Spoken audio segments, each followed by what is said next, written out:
Hello everyone, I hope you're good. Well, this is different. This is a guide on breeding Pokemon. It will cover a whole host of game mechanics that are rarely known. It will give you the knowledge you need in order to breed the best Pokemon possible. In each video, I'll be addressing a piece of the breeding jigsaw and will focus on 3 questions. What is it? Why does it matter? And how do I get it? I'd suggest watching a video all the way through and then planning what you want to do with your own Pokemon in that step. Write it down. That first Pokemon is your practice run anyway. Once you reach the end of all of these videos, you will realise that you made some bad choices along the way, and you'll start again. That's just part of learning and it's absolutely fine. This is the latest information at the time of recording these episodes, but please note some of this information was different in other generations. For example, in my episode about abilities, I'll tell you how to pass on abilities through breeding. In Gen 3 and Gen 4, this wasn't possible. They hatched with a random ability. In my episode about how to pass on certain Pokeballs from breeding, I'll also cover breeding Pokeballs from a male into a breeding line. This was introduced in Gen 7. Essentially, I'm saying that they played with the mechanics a lot through the games, and I'm covering the most up-to-date formats at the time I'm making this video. Up to Gen 7, which is Sun, Moon and the Ultras, this is accurate.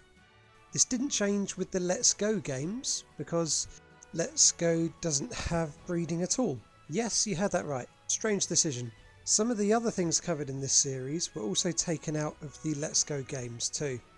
Pokemon Sword and Shield is coming out today. We do know that it will have breeding in the game, but not exactly how it's going to work. Give it a couple of days and that's going to become clear. It also looks like it's going to be very easy to obtain the things we're doing in this series, but that's a very early take. With all that in mind, Pokemon breeding. What is it? Breeding is having 2 Pokemon produce an offspring from an egg. There could be quite a few reasons for breeding your Pokemon. You might want a shiny Pokemon, one with great stats for the single player story, one with great stats for competitive player versus player battling. You may be a collector and need to breed in order to fully complete that collection. Or maybe you're just enjoying the prestige from having certain rare and fancy things. Why does it matter? That depends. If you only want to play the main story, beat all the NPCs and then call it quits, breeding isn't a massive deal to you. You can play the entire game and have no idea any of this is even possible.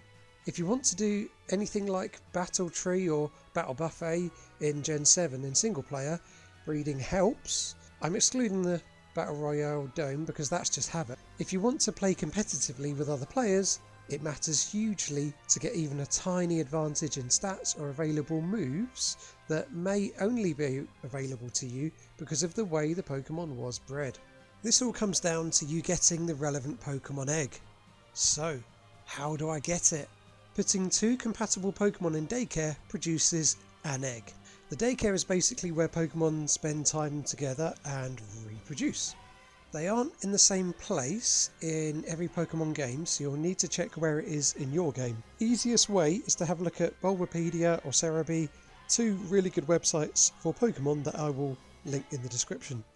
As I said, they do need to be compatible. You can have a Munchlax and a Dragonite in the daycare for as long as you want. There's no egg coming. For several reasons that will become clear over the course of these videos, but for now, let's just say they aren't compatible.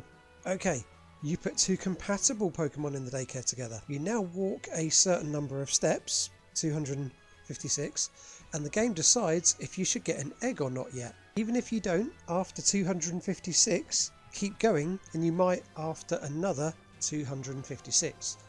Don't bother counting steps, just travel around and check now and again. You can travel those 256 steps faster though. Get on a Taurus and you can go much faster. You could wear out your B button though, running around in circles, so I prefer Stoutland. It doesn't go quite as fast as Taurus, but very nearly, and you don't have to hold the run button for the Stoutland. Back on topic though, getting an egg is a matter of chance. The Pokemon that you put in the daycare decide this chance. Two of the same species will produce an egg more often. This means two Dratini, a male and female, will produce an egg more often than a Dratini and a Dragonair, as they're considered different species despite being compatible. If one of those Dratini has a different original trainer, the chance goes up again and you're more likely to get an egg. So it's worth trading for some good Pokemon to breed with if you're going to be doing this a lot. If you have an item called the Oval Charm, you get another boost to the chances of getting an egg too. The female Pokemon decides what species your egg will be. If it's a female Dratini and a male Charmander, you'll get a Dratini in the egg. A female Charmander and a male Dratini, you'll get a Charmander. You'll find out why those two are compatible in the next video. If you're on a mission to breed Pokemon, you will therefore spend a lot of time running around and around in circles outside the daycare until an egg is produced. Then running around and around to get another, and another, and another. You'll know when there is an egg for you. You're given a signal by the daycare workers outside the daycare. The signal varies on which game you're playing. For example, in Heart Gold and Soul Silver, they turn to the side instead of facing down. In Sun and Moon, the daycare lady crosses her arms. Talk to her and she gives you an egg. Now, hatching the egg. Different Pokemon take a different number of steps to hatch.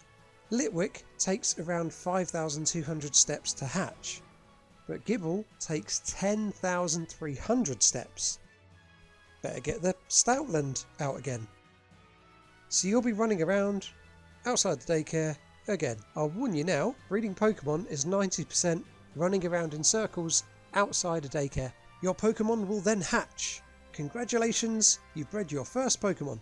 There's a few oddities though, depending on the Pokemon you want to breed. You might need a Ditto.